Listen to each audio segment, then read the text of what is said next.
है, शॉपिंग करने है ये सब। चलो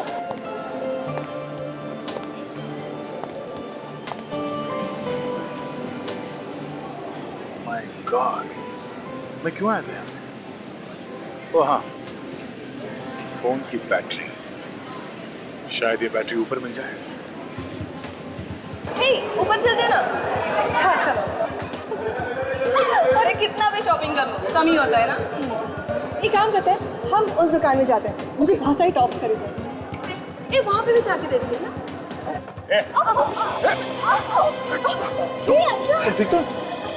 अंशा कुछ हुआ तो नहीं? I'm fine. Okay? चलो। अंशा क्या यार? I'm fine. अंशा बहुत दर्द हो रहा है। शायद मोच आ गई है। चलिए आपको हॉस्पिटल लेके चलते हैं, किसी डॉक्टर को दिखाते हैं। चलो आइए। I'll manage। देखो चल। Excuse me. हाँ विजय, क्या खून जोर से लगा क्या? कहाँ पे? ओके ठीक है, मैं पहुँचता हूँ। ओह शिट, मोच आई शायद। अभिजीत थोड़ी देर हो जाएगी आने में। मैं आके बताता हूँ, ठीक है? ओके आप चलिए, मैं हॉस्पिटल लेके चलता हूँ आपको। Okay we'll manage। देखिए आपके पैर को चोट लगी है, कुछ भी हो सकता है, डॉक्टर को दिखा देते हैं। चलिए मैं छोड़ देता हूँ हॉस्पिटल, संभाल के। आज 9 बजे दोस्तों के साथ फिल्म देखने का प्लान था। पर 9 तो बज गए। हाँ भाभी, प्लान कैंसिल।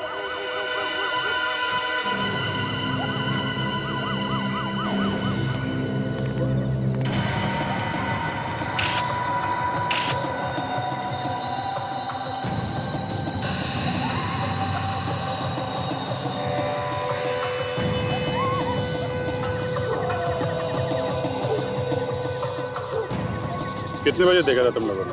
अभी साहब, जैसे ही देखा आप लोगों को फोन कर दिया। कितने बजे की ड्यूटी है तुम लोग? साहब रात की ड्यूटी लगी थी, अभी भी पहुंचा था रात को 8:30 बजे साहब।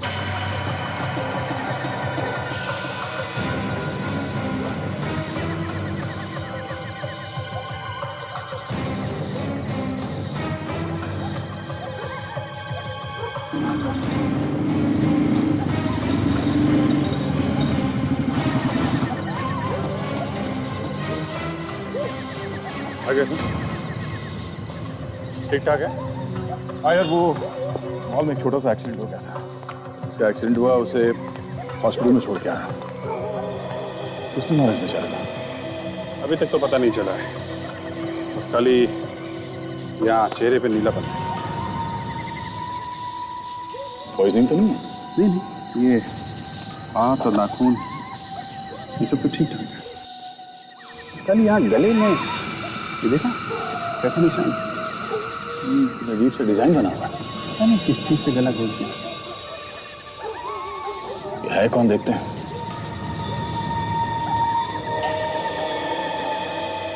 एक बात बताओ, तुम लोगों ने इस आदमी को यहाँ सोसाइटी के आसपास पहले कभी देखा? नहीं साहब।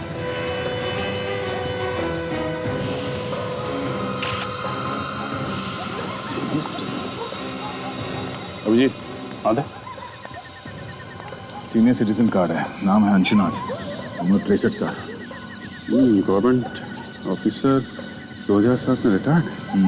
एड्रेस भी लिखा है। हेलो जी हाँ, बोल रहा हूँ। खून कहाँ पे? पार्किंग लॉट में? ओके ठीक है, हम लोग आते हैं। यार एक और खून हो गया। दो खून एक ही टाइम पे? हाँ, काम करो तुम वहाँ पार्किंग लॉट में जाके देखो क्या चक्कर है।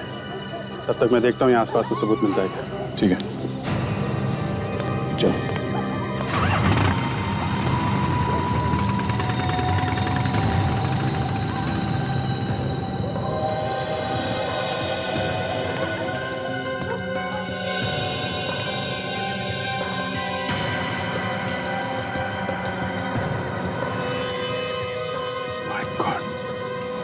ये क्या चल रहा है?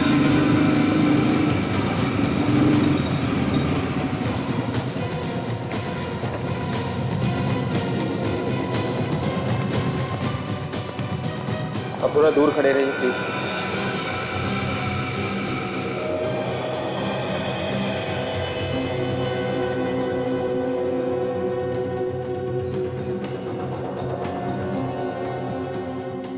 तुमने कब देखा इस लाश को? मैं नाइट की ड्यूटी करता हूँ सर।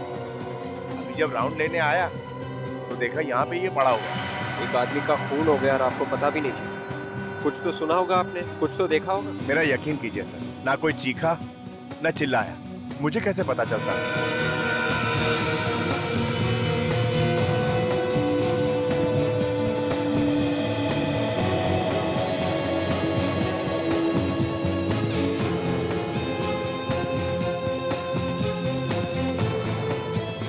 टायर के निशान काफी गहरे हैं।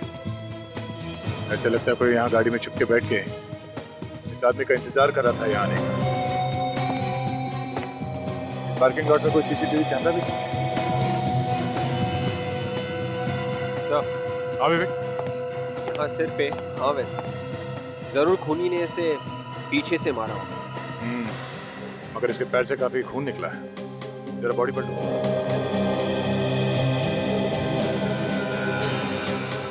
ये तो केशव सर है, इसी बिल्डिंग में इनका ऑफिस है सर।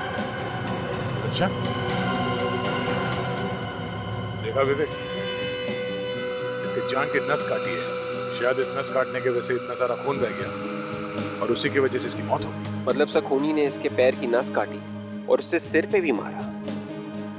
मगर कोई ऐसा करेगा क्यों? और इस आदमी ने मरने से पहले चिल्लाया क्यों नहीं होगा? ये बात मेरी समझ में भी नहीं आ रही विवेक। कुछ तो गड़बड़ है इस खून में। अब इसका जवाब तो डॉक्टर सालुंके ही देंगे।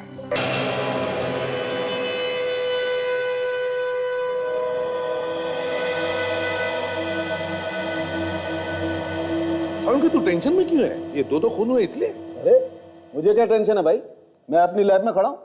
टेंशन होगी आप लोगों को, दो खून हुए, गाली आप लोगों को ज्यादा पड़ेंगी। ओए सालुंके, आज तक कभी ऐसे हुआ है कि हमने कोई केस सॉल्व नहीं की? हाँ 2-4 बार तो हुआ। ओए दिमाग खराब मत कर। कब हुआ है? कब हुआ है? तब हुआ है ना जब तुम अपने हाथ ऊपर कर देते हो, कहते हो कि भैया मुझसे अब कुछ नहीं होता है, तब हम पिट जाते हैं। अच्छा मतलब मैं विलेन हूं? पहले से ही हो। पहले से ही। बहुत बढ़िया। मतलब अगर अपराधी न पकड़ा जाए तो न पकड़े जाने की माला मेरे गले में, और अगर अपराधी पकड़ा गया तो उसकी तालियां आप लोगों के हिस्से में। बिल्कुल। तो जाइए तालियां बजवाइए, जाइए। अरे अरे यार, अरे सालुंके मेरी बात सुन। मैं ये कह रहा था कि जब तुम हाथ ऊपर करके कहते हो ना कि मुझसे कुछ नहीं होगा, तब हम पिट जाते। ओह अच्छा, थैंक यू वेरी मच। आप लोगों ने कम से कम ये तो कबूल किया कि हम लोगों की वजह से आप लोगों की दुकान चल रही है। अरे हम इन लाशों के बारे में बात करते हैं। हाँ चलो। तो ये दोनों लाशें दो अलग कहानियां सुना रही हैं बॉस। अच्छा क्या क्या बोल रही है लाशें? ये दोनों खून एक ही आदमी ने किए हैं, है ना? एक ही आदमी ने नहीं किए। नहीं किए? सर ये तो हमें पहले से मालूम है कि इस आदमी का गला घोट के मारा गया है। किसी ऐसी चीज से मारा गया जिसके ऊपर डिजाइन बना हुआ था, वो डिजाइन इसके गले पे आ गया। बिल्कुल दया, खूनी ने अपनी तरफ से बहुत ज्यादा होशियारी दिखाने की कोशिश की। उसे लगा कि कहीं उसकी उंगलियों के निशान इस आदमी की गर्दन पे ना आ जाएं, इसलिए उसने अपने हाथों का इस्तेमाल नहीं किया, किसी और चीज का। ये भी तो हो सकता है कि उसमें उतनी ताकत नहीं थी गला घोटने की, जिसकी वजह से उसने किसी और चीज से गला घोट दिया। हो सकता है, ये भी हो सकता है।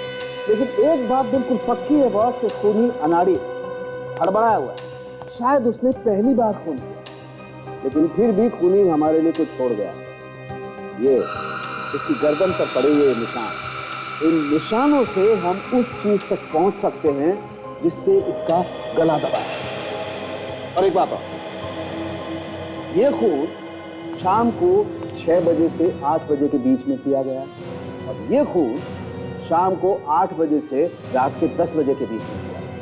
ये भी तो हो सकता है सालुंके कि उस खूनी ने इस आदमी का 6 और 8 बजे के बीच में खून कर दिया, और फिर दूसरी जगह जाकर इस आदमी का 8 और 10 बजे के बीच में खून कर दिया। नहीं बॉस, मुझे ऐसा बिल्कुल नहीं लगता। मुझे लगता है दो अलग अलग खूनी। ये वाला खून जिसने किया है वो खूनी एकदम अनाड़ी है, और ये खून जिस खूनी ने किया है वो एकदम प्रोफेशनल है, पहुंचा हुआ। इस आदमी के सिर पर जो वार है, हाँ, इसीलिए मैं कह रहा हूँ कि वो एकदम प्रोफेशनल है। पहले उसने इस आदमी के सर पे वार किया ताकि ये बेहोश हो जाए, और फिर बेहोशी की हालत में उसने इसकी जान की नस काट डाली जिससे मर जाए। अगर नस काटनी थी तो गर्दन की नस काट देता। दया, जैसे कि आप लोग जानते हैं, गले की नस कटने से इंसान को मरने में 1-2 मिनट लग जाते हैं, जबकि ये पैर की नस जो हमारे दिल से जुड़ी हुई है, इसको कटने से इंसान बस 30 सेकंड में मर सकता है। 2 खूनी, एक अनाड़ी और एक पहुंचा हुआ। कहीं ये दोनों खूनी एक दूसरे को जानते तो नहीं?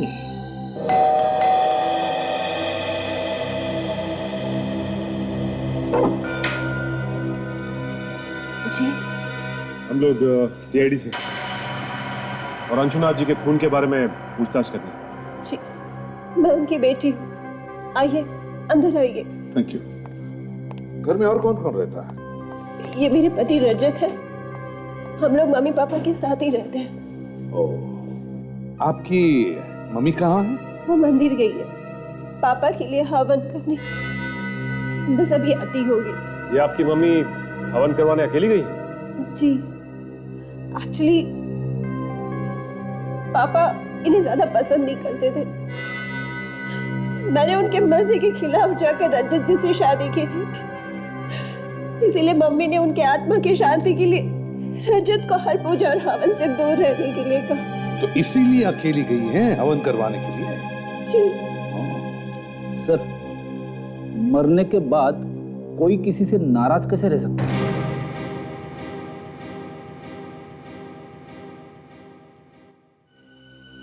रजत जी, जरा बताइए, कल शाम को 6 और 8 बजे के बीच कहां थे आप? जी हाँ, आप कहां थे? लेकिन आप ये सब मुझसे क्यों पूछ रहे हैं? वो इसलिए क्योंकि इनकी पिताजी का, अंशुनाथ जी का खून हुआ है कल शाम 6 और 8 बजे के बीच। सर, आप मेरे पति पे शक कर रहे हैं, वो भी मेरे पापा के खून के इल्जाम में। वो इसलिए क्योंकि आप ही ने बताया था ना कि आपके पिताजी और इनकी बनती नहीं थी। पर सर, कोई बात नहीं बताई।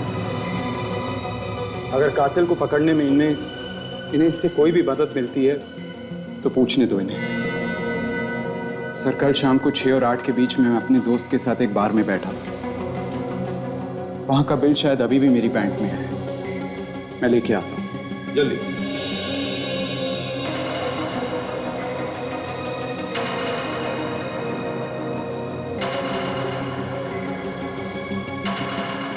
ये लीजिए सर।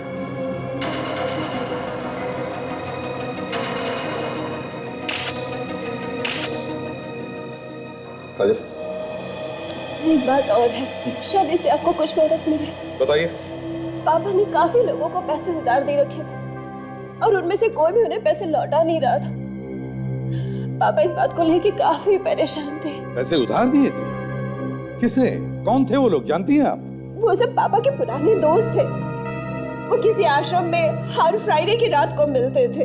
अच्छा, कहाँ है ये आश्रम? ये वर्ली की किसी जगह पर है सर। अंशुनाथ जी के पुराने दोस्त जिनको उन्होंने पैसे उधार दिए और फिर हर शुक्रवार को एक आश्रम में मिलते हैं वर्ली में। इस आश्रम में जाकर देखना पड़ेगा।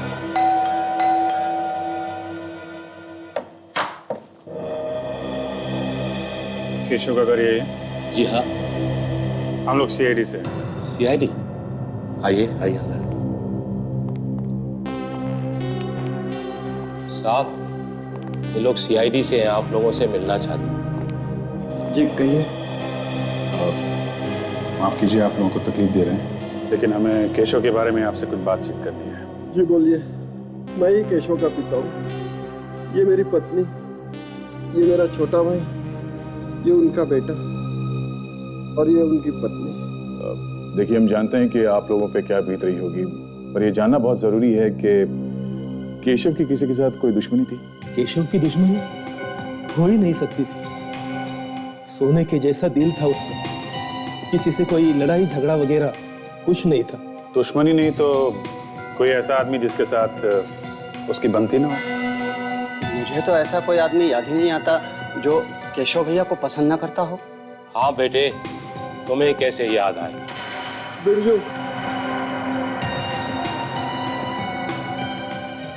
एक मिनट आप रुकिए उधर। ये जो अभी आपने कहा कि आपको कैसे याद आएगा, ये क्यों कहा आपने? क्यों नहीं याद आएगा इनको? बस ऐसे ही बोल दिया था। नहीं, कोई तो कारण होगा। क्या बात क्या है? केशव जी का इनके साथ रोज किसी न किसी बात पे झगड़ा होता था। किस बात पे झगड़े होते थे केशव के साथ? ऐसी तो कोई बात नहीं थी सर, मैं बताता हूँ। कपिल ना केशव के बिजनेस में काफी दखल अंदाजी करता था। ये बात केशव को बिल्कुल पसंद नहीं थी। इसी बात पर कभी कभी बहस हो जाती थी बस। कपिल जी, कल रात 8 से 10 बजे के बीच में आप कहाँ थे?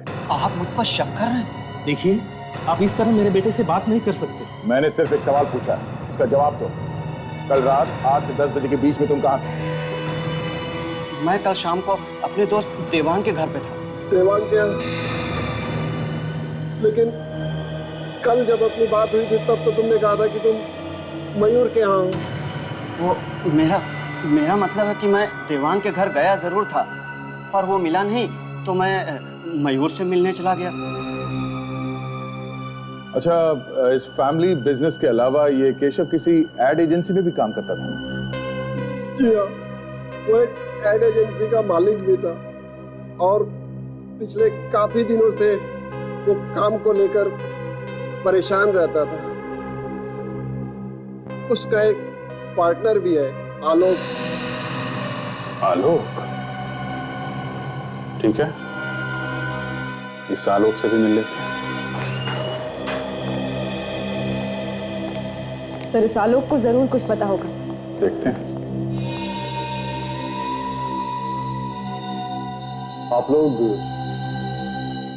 आप मिस्टर आलोक हैं? यस। आप लोग? हम लोग सीआईडी से हैं। आपको तो मालूम ही होगा कि केशव का खून हो गया है। जी हाँ, मुझे मालूम है। बस उसी सिलसिले में कुछ पूछताछ करनी है आपसे। It's such a shock. कल तक जो मेरी बगल वाली कुर्सी पर बैठा करता था, वो अचानक यकीन नहीं होता। केशव के खूनी को पकड़ने के लिए किसी भी तरह की मदद चाहिए, मैं करने को तैयार हूं। Excuse me sir. सर, ये कुछ अर्जेंट पेपर्स हैं, क्लाइंट्स को भेजने हैं, आपके सिग्नेचर।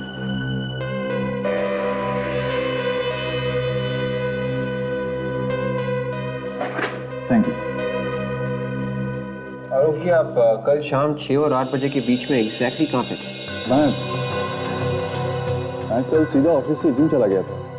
तकरीबन रात के 10 बजे तक मैं वहीं था। अगर ये सब आप मुझसे क्यों पूछ रहे हैं? खून का मामला है, जब तक कोई ठोस सबूत नहीं मिल जाता हम सब पे शक करते हैं। अगर मैं केशव के पिता से मिले थे, उन्होंने बताया कि पिछले कुछ दिनों से वो ऑफिस के काम को लेकर काफी परेशान है। ऐसी क्या बात है? सर, टेंशन किस बिजनेस में नहीं है? कोई छोटी मोटी होगी चीज, मुझे पता नहीं वो किस बात से परेशान है। ऐसे? आपका जिम कहाँ है? अंधेरी में। मैं आपको कार्ड देता हूँ, आप चाहें तो वहां जाकर पता कर सकते हैं। खैर, वो तो हम लोग पता लगा ही लेंगे। फिलहाल के लिए थैंक यू। जरूरत पड़ी तो आपको दोबारा परेशान करेंगे। जी जरूर।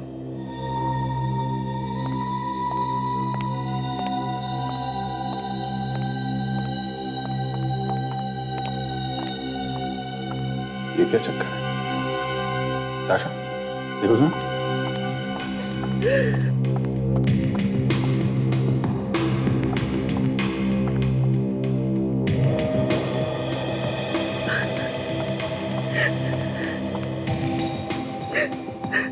एक्सक्यूज मी, क्या हुआ? आप इस तरह बाहर से अंदर क्यों आ गए?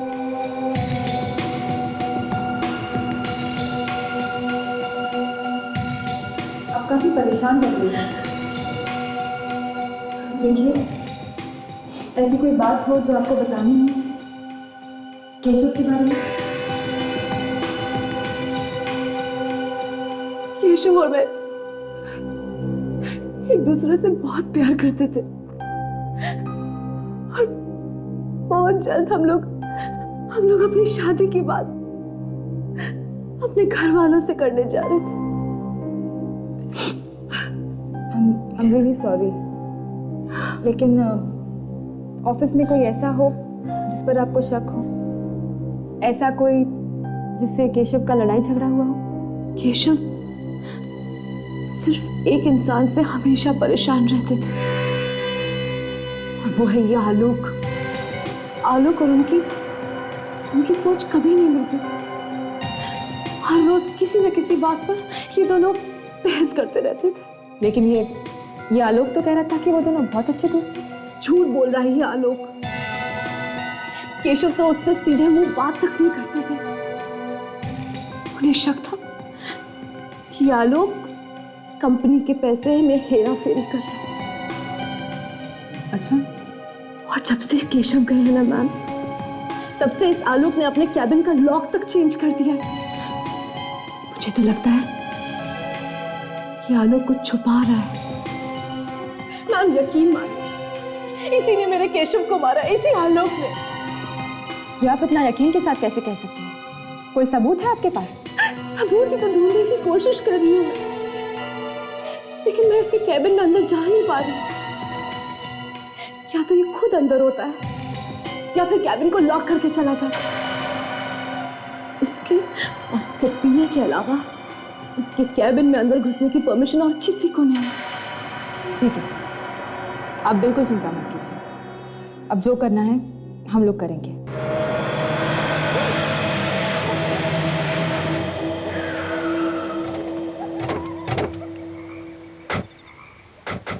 तो यही वो आश्रम है जहाँ अंशुनाथ जी अपने दोस्तों से मिलने हर शुक्रवार की शाम को आया करते थे।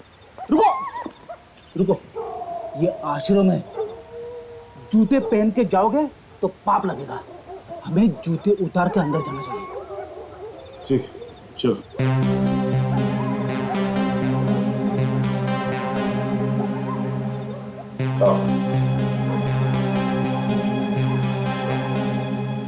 चलो और एक चाल चल। ये सब क्या हो रहा है यहाँ पे? बहुत चालें चल रही। आश्रम के नाम पर अय्याशी हो रही है यहाँ पर। आप? हम लोग सीआईडी से हैं। अंशुनाथ के खून के बारे में पूछताछ करने आए हैं। सीआईडी? हाँ सीआईडी। क्लब जैसे माहौल को आश्रम कहते हैं आप लोग? सर जी, हमारे जैसे उम्र के लोग जाएं तो और कहाँ जाएं? हम सब रिटायर्ड लोग हैं। अब अगर घर पर बोलेंगे ताश खेलने जा रहे हैं तो बहू बेटे क्या समझेंगे? हाँ, देखिए, इसीलिए आश्रम का बहाना देकर हम हफ्ते में एक बार यहाँ आते हैं, हंसते हैं, खाते हैं, जीते हैं और कभी कभी पी लेते हैं। वो सब तो ठीक है, लेकिन आपके बीच से आपके एक दोस्त अंशुनाथ जी गुजरे। आप लोगों ने हफ्ते भर के लिए भी ये हंसना खेलना बंद नहीं किया? अरे भाई, उम्र ही ऐसी है। हमने तो सब कुछ देख लिया, अब तो बस जाने के इंतजार में जी रहे हैं। बात तो ठीक कही आपने, पर कम से कम अंशुनाथ जी के खूनी को पकड़ने में आप हमारी मदद तो करेंगे ना? जरूर करेंगे, लेकिन ये अंशुनाथ के मर्डर करने वाले को क्या फायदा हुआ होगा, समझ में नहीं आता। उसके घर वालों के बारे में हम ज्यादा कुछ तो नहीं जानते, पर एक बार उसका दामाद रजत उसका पीछा करते करते यहाँ आया हुआ था। उन दोनों में काफी बहस भी हुई थी। हमें तो पता चला है कि अंशुनाथ जी से आप लोगों ने कुछ उधार पैसे लिए थे जो अभी तक लौटा ही नहीं है। अरे किस उधार की बात कर रही हैं आप? हाँ? अरे हमने तो अपने सारे बच्चों की शादियां करवा दी हैं और हम सब खुशी खुशी रिटायर हो चुके हैं। हमें कोई भी पैसों की जरूरत नहीं है। अंशुनाथ को बड़ा दांव खेलने की बहुत आदत थी। जब भी उसे हम रोकते थे तो कहता था सारी जिंदगी पैसा कमाने में निकल गई, अब खर्च करने का मजा ले रहा हूं। सही कह रहा है। अब बड़े दांव में जीत तो बड़ी होती है, लेकिन हार भी बड़ी होती है। वो बहुत बार गेम में पैसे हार चुका था। शायद इसी बात को छुपाने के लिए उसने घर वालों से झूठ बोला होगा। तो ये बात है। ठीक है, अगर हमें आप लोगों की दोबारा जरूरत पड़ी तो हम आपको याद करेंगे। जी।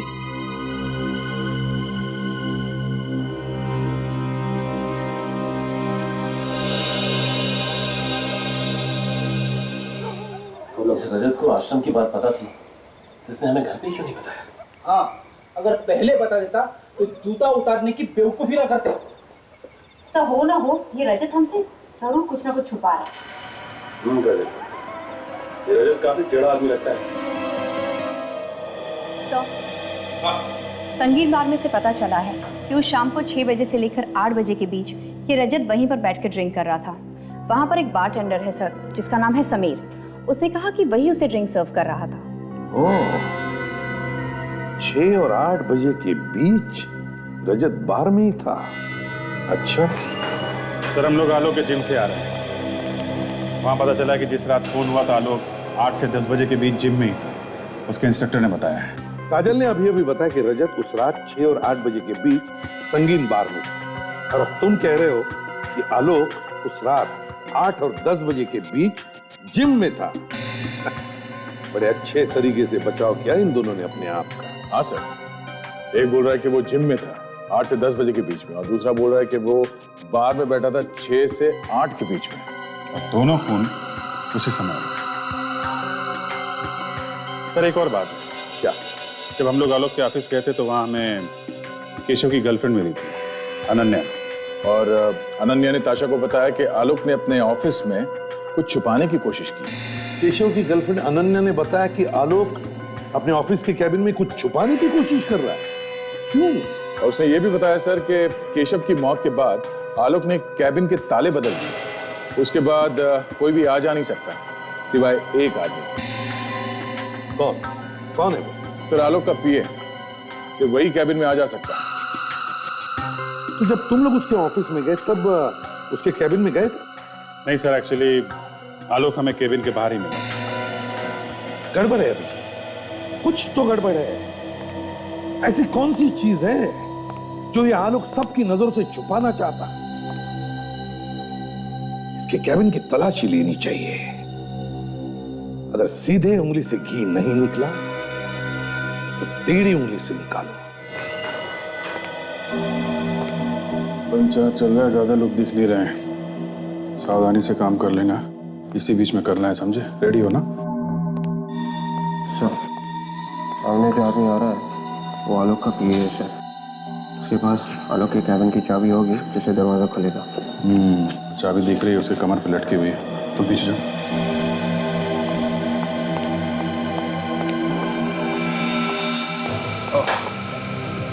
संभाल के लगी तो नहीं आपको? नहीं, 100 सर। अरे आप तो वो आलोक जी के पीए हैं ना? जी हाँ सर, आपने पहचान लिया मुझे? क्यों नहीं। कल आलोक जी से बात हो रही थी तो आप आए थे वो कुछ साइन वाइन कराने के लिए। जी हाँ। अच्छा सर, ये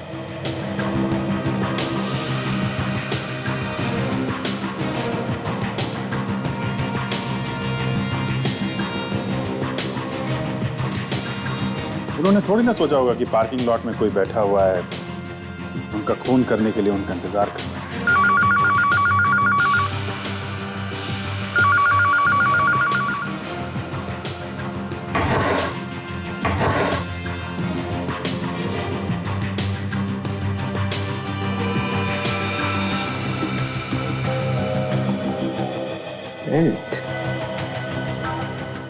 एक मिनट,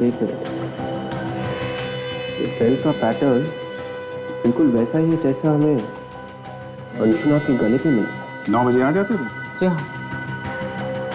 और किस प्रोजेक्ट पे काम चल रहा था? अभी तो फिलहाल दिवाली के लिए कुछ खास ऐड डिजाइन कर रहे थे, वो खत्म होते ही क्रिसमस और न्यू ईयर के लिए कुछ प्लानिंग चल रही है। वैसे केशव सर ने एक अभी फ्रेश ऐड बनाया था। नहीं, मत बताना।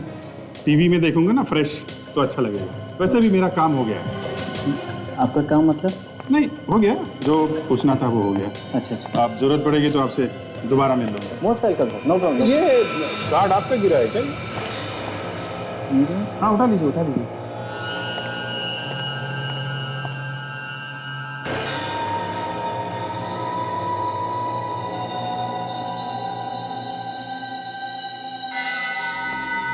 ये है वो बेल्ट जो आलोक सबकी नजरों से अपने कैबिन में छुपा के रख रहा था। और सर, डॉक्टर सालोंगे ने भी कंफर्म किया है कि ये वही बेल्ट है जिससे अंशुनाथ का खून हुआ है। ये वही बेल्ट है जिससे अंशुनाथ का खून किया गया, मगर ये बेल्ट आलोक के पास कैसे? अगर ये यहाँ पे था तो वो वहां पे था। हाँ हाँ, जो दिख रहा है वो है नहीं। इसने दिखाया कि वो वहां पे था और उसने दिखाया कि वो यहाँ पे था। सर ये यहाँ पे था और वो वहां पे था, ये सब। सचिन, ये जो केस है इसे यहाँ वहां किया गया है। अभिजीत, क्या जानबूझ के किया गया या फिर अपने आप हुआ है?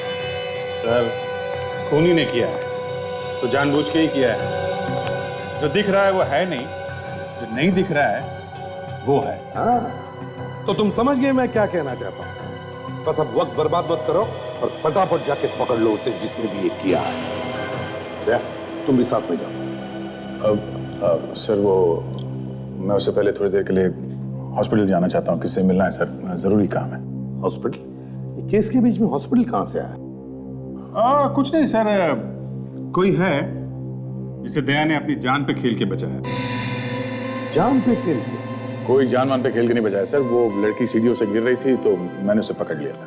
पकड़ लिया मतलब बचा लिया। बचाया तो है ना? हाँ। कोई लड़की गिरी थी क्या? नहीं तो फिर था। जाओ तुम जल्दी से हॉस्पिटल जाओ, मगर जल्दी आना। अच्छा, मैं भी चलूं? चलिए।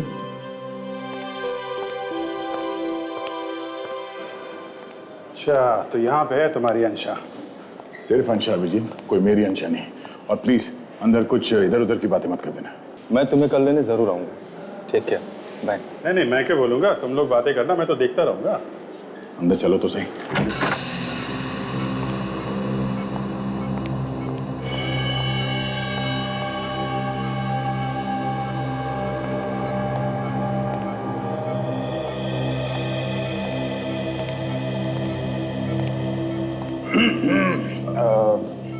मैं अभिजीत हूँ।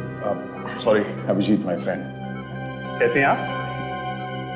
दर्द अभी कम है, पर पैर मुड़ने की वजह से मुझे मोच चाहिए है। But I will be fine. कल तक मुझे हॉस्पिटल से डिस्चार्ज भी मिल जाएगा। अच्छा, वेरी गुड। वो डॉक्टर ने एक्सरे वगैरह देख लिया ना? He is fine with it. I will be fine. Okay. अच्छा, ये जो अभी आपसे मिलके गए वो कौन थे? वो मेरी फ्रेंड है प्रिया। नहीं, उसके पहले जो गए थे वो मेरी कजिन है, बंटी भैया। अच्छा, बंटी भैया।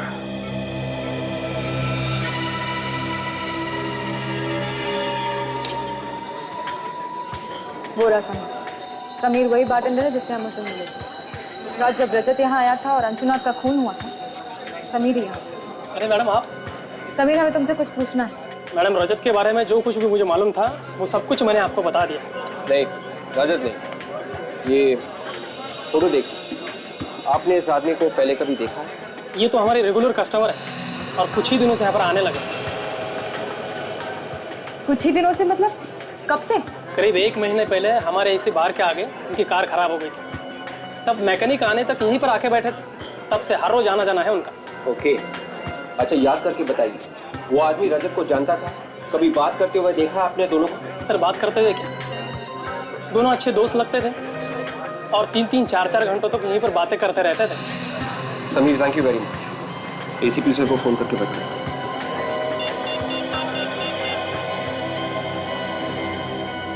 हेलो सर, आपका शक बिल्कुल सही निकला।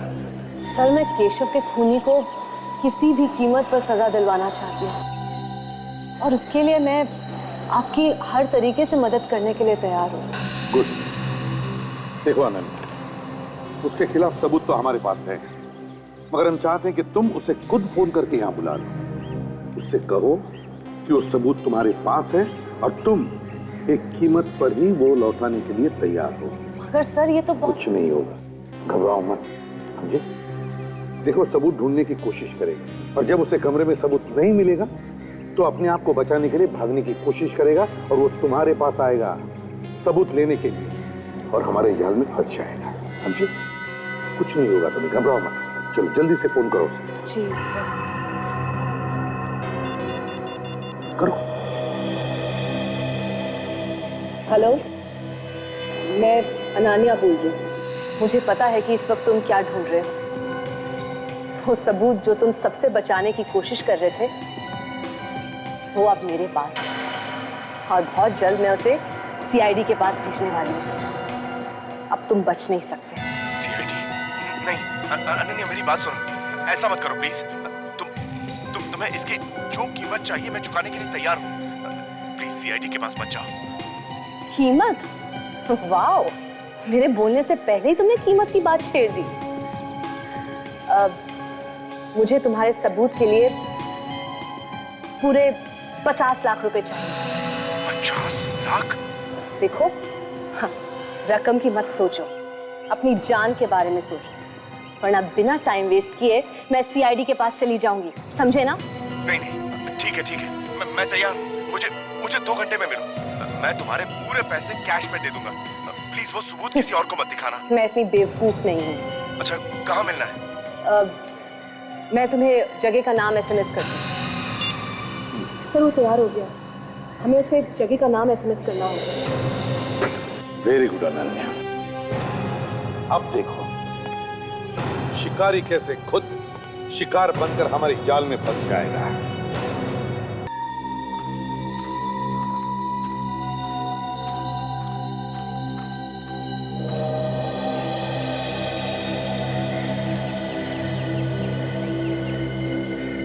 तेरे पैसे लाए हो? तेरे समझ के दे।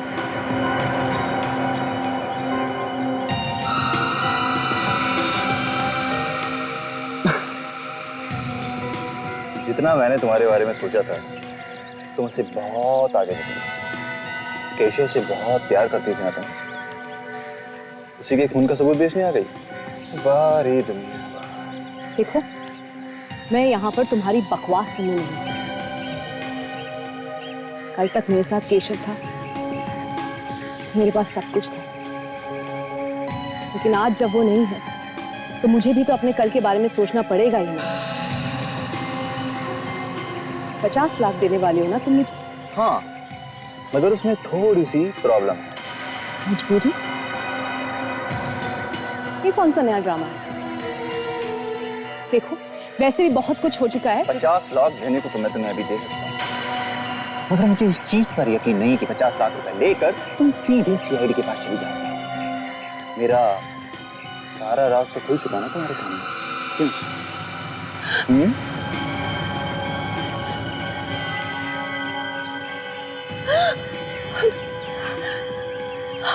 हमें बर्बाद करने निकली थी? हाँ? धमकी देती है हमें? Very wrong. तुम लोगों ने केशव को तो खत्म कर ही दिया, अब मुझे मारना चाहते हो? ठीक है, मारो मुझे, मारो गोली। शूटर, गन फेंक दो। तुम दोनों का खेल खत्म हो चुका है, सरेंडर कर दो। अब नीचे, अब नीचे।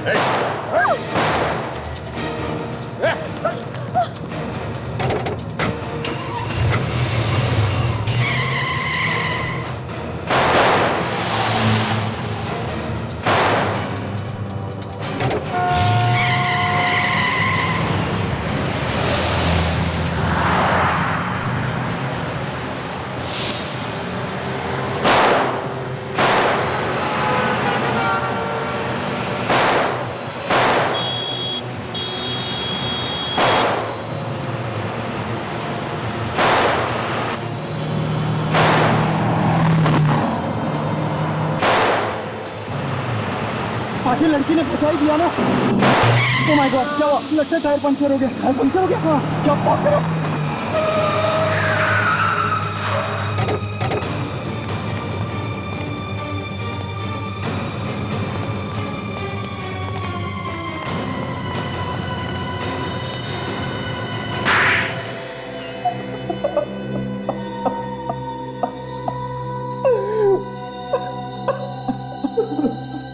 केशव और अंशुनाथ, जिन 2 लोगों का खून तुम लोगों ने किया, उनकी लाशें डॉक्टर साळुंखे को कुछ कहानी सुना रही थी। वो कहानी अब हम तुम्हारे मुंह से सुनना चाहते हैं। पर हमने तो कुछ किया ही नहीं है, बिना वजह हमें फंसाया जा रहा है। दो दो खून करके चुपचाप बैठा है कुंडली मार के, सोचता किसी को कुछ पता नहीं चलेगा है? तुम्हारे पास सिर्फ एक ही लाइफलाइन बची है। कौन सी? सच बोलने की लाइफलाइन। सच बोलने की लाइफलाइन? हाँ, सच बोल, सच। सच के अलावा कुछ नहीं सुनेंगे हम लोग। मगर मेरी तो कोई गलती नहीं है। चुप, कुछ बोलना मत रजत। मैं और नहीं झेल सकता, मुझसे अब कुछ नहीं होगा। मुंह खोलोगे तो मारे जाओगे। ये क्या बोलेगा? इसके पास तो एक भी लाइफलाइन नहीं बची है। मैं सब कुछ भूल गया हूँ, मुझे कुछ याद नहीं है। हो। बेचारा सब कुछ भूल गया है। चलो हम तुम्हें याद दिलाते हैं। दया, जरा दिलाओ याद इसे।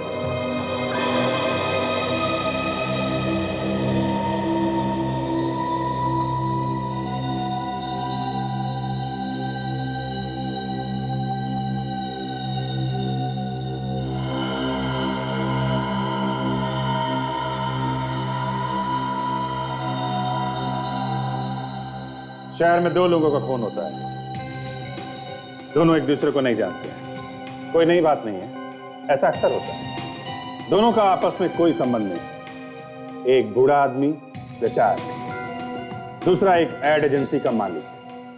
दोनों खून दो अलग अलग जगह पे अलग अलग टाइम पे होते हैं।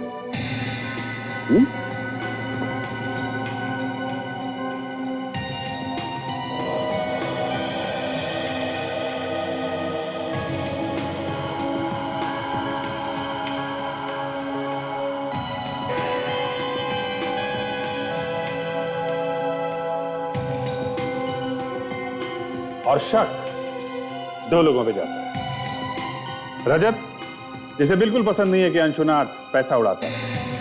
और आलोक कंपनी में से पैसों की चोरी करता है, और इसलिए केशव उस पे केस करने वाला था। मतलब ये दोनों खून पैसों के लिए हुए। और सबसे मजे की बात यह है सर, जब अंशुनाथ का खून हुआ तब रजत अपने दोस्त के साथ बार में बैठ के दारू पी रहा था। रजत ने अपने आप को बहुत अच्छी तरह से बचा लिया सर। और ये आलोक भी जिम में अपनी बॉडी बना रहा था जब केशव का खून हुआ, इसलिए दोनों ही बच गए। अब पकड़े तो पकड़े किसे, मगर तभी ये बेल्ट मिल गई। ये बेल्ट आलोक हमें तुम्हारे केबिन से मिली, जिसमें वही डिजाइन बनी हुई है जो बदकिस्मती से अंशुनाथ के गले में थी। सच बात तो यह है कि तुम दोनों ने आपस में अपनी पीठ थपथपाई है। लेकिन एक बात समझ में नहीं आ रही, तुम दोनों मिले कैसे? संगीन बार में। संगीन बार में? इसकी बातों में आ गया था सर, और मैंने अपने हाथों से केशव को मार डाला। मुझसे गलती हो गई, प्लीज मुझे माफ कर दीजिए। वाह, और इन दोनों ने आपस में मिलके एक दूसरे का काम कर दिया सर। 6 और 8 बजे के बीच में आलोक ने अंशुनाथ का खून किया। उसके बाद वो खुद जिम में गया, वहां पे कसरत करने में जुट गया। और 8 से 10 के बीच में तुमने केशव को मार दिया, और किसी को शक ना हो इसके लिए सबके सामने बैठ के दारू पीने लगे। पर सर, इन दोनों ने एक दूसरे के लिए खून किया क्यों? क्योंकि विवेक किसी को भी शक नहीं होगा। तू मेरा काम कर, मैं तेरा काम करूंगा। दोनों भी गुनहगार। दोनों अगर एक दूसरे के खिलाफ कुछ बोलेंगे तो दोनों भी फंस जाएंगे। सर प्लीज मुझे माफ कर दीजिए, मुझसे गलती हो गई, मुझे माफ कर दीजिए प्लीज। अब जिंदगी भर जेल में बैठकर माफी मांगोगे ना, तो भी तुम्हें कोई माफ नहीं करेगा। मगर सर एक बात समझ में नहीं आई, आलोक ने सबसे छुपाकर इस बेल्ट को अपने ऑफिस में क्यों रखा था? रजत पे मुझे भरोसा नहीं था, इसीलिए इस सबूत को मैंने अपने पास रखा था। पता नहीं ये सबूत आप लोगों के हाथ कैसे लग गया। ये बेल्ट हमारे हाथ कैसे लगा, ये सोचते बैठना जेल में तब तक जब तक फांसी का ऑर्डर नहीं आता।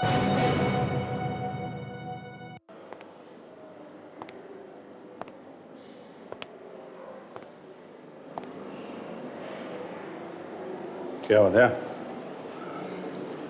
जी मेरी समझ में नहीं आ रहा है कि मैं क्या करूं और कैसे करूं। क्या समझ में नहीं आ रहा है? किसकी बात कर रहे हो? उसी की बात कर रहा हूं यार, और किसकी बात करूंगा। ये हंशा में ऐसा कुछ है, पता नहीं, बार बार उसी का ख्याल आता है दिमाग में। ऐसा लगता है कि मुझे उसके बारे में और भी जानना चाहिए। 2-3 बार मिलने में ही ऐसा लगने लगा है? हाँ यार, मेरी समझ में भी नहीं आ रहा कि इतनी जल्दी ऐसे कैसे हो गया। जब देखो दिमाग में उसी का ख्याल रहता है। कोई एक अजीब सा कनेक्शन है उसके साथ में।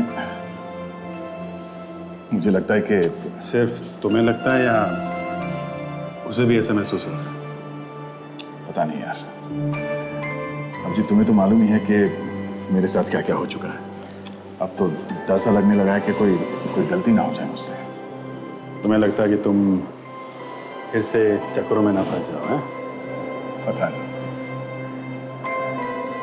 धीरे, एकदम से धीरे। दर्द हो रहा है ना? हाँ। हाय। हाय। क्या क्या कहा डॉक्टर ने? 1 हफ्ते में एकदम ठीक हो जाऊंगी, बिल्कुल पहले जैसे। बस तब तक चलना फिरना थोड़ा कम करना पड़ेगा। ये तो अच्छी बात है, तुम्हें रेस्ट की जरूरत है। You should take rest and take care also. I will drop you. संभालिए प्लीज।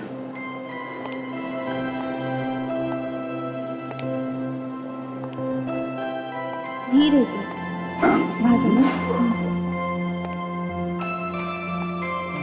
बहुत ज्यादा दर्द हो रहा है?